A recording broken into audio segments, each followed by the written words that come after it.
Okay, so I hope you enjoyed the story Greyling by Jane Yolen. And what we're going to do now is we're going to plot the different elements here. And we're going to start with the exposition or the beginning, and we're going to take a look at the characters. So for characterization, we have Greyling, which is the boy or the seal. He's both in this story. We also have the fisherman and the fisherman's wife. Those are our main characters. We don't need to list all of them, just the main characters. Then we're going to think about the setting.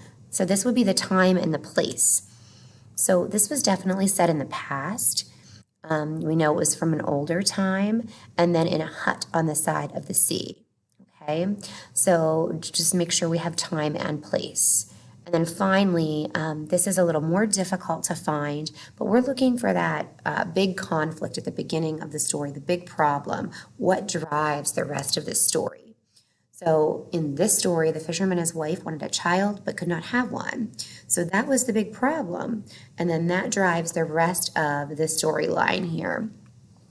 So when we plot the rising action, we start at the bottom of the plot organizer, right, closest to the exposition, and we put in the first main event. So the first main thing that happens is that the fisherman brings a seal home from the sea one day. Okay.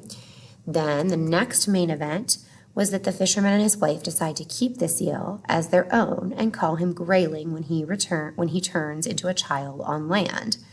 Okay, so that is what a selchie is. A selchie is a seal that turns into a person when they're on land. Okay, it's a mythical thing. It's fictional. Okay, the third big event was that Greyling grows up to be a fine young man. And even though he longs for the sea, he does not go in it because his mom forbids him to go into the sea. Okay? The next big event here is that the fisherman is out at sea when a terrible storm hits the area. And this kind of sets us up here for that turning point, because this is where we're going to start to see some changes.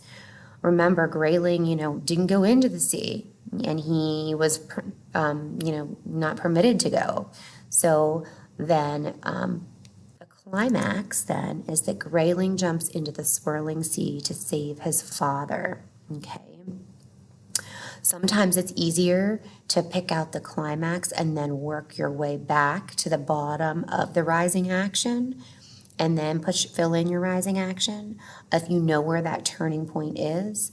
We know here that this is where we're like on the edge of our seat. We're not sure what's going to happen. Is somebody going to save, Greyling's father, or what's going to happen? So Greyling jumps into the swirling sea to save his father. That is where Greyling then turns back into a seal. Of course, that's a major change, right? And brings his father safely back to shore.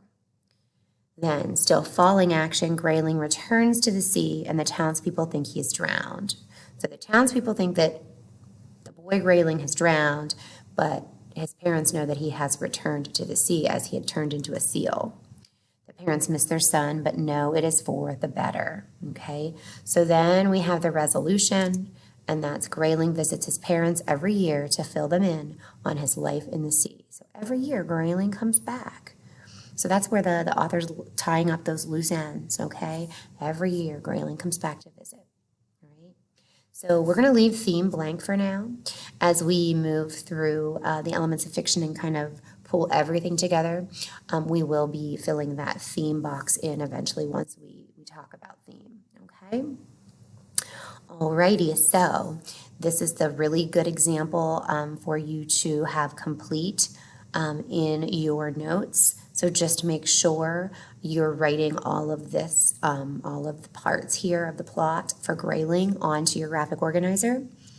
And of course, just like last week where you filled out the graphic organizer after we did one together, you're going to do the same thing with another story later this week. So just keep in mind, this is for you to fill out and keep in your notes. You don't need to turn this in to me or anything. And then you can kind of think of it as an example for when you complete one on another story, okay? If you have any questions, reach out to me.